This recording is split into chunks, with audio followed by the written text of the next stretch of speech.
Tapos dito guys, may nakita rin akong rack naman. Saan ba yun? Daanan ko na eh. Mahal naman ito.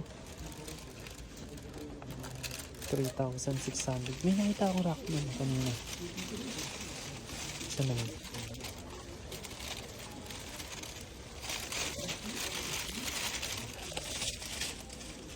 Rackman. Ito, Grandista. 1, 2. Siguro mga nasa ano to. Kan sa pera natin to. 1, 2. Mga nasa 700 plus. Yan. Compute natin. Okay guys, mali. 1, 2. Nasa 456 pesos yan guys. Oh, si Rackman yan ha.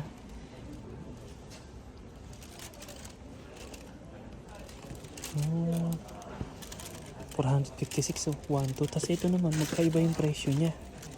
Siguro, tinitesting niya kung ano yung mabenta, kung 1, 2 ba o yung 2, 6. Pero pag tingin mo dito sa likod, meron din. Pag tingin mo dito naman sa kabila, 3, 3, di ba? Tapos meron din siya isa oh. 2,000 naman to guys. Yan naman.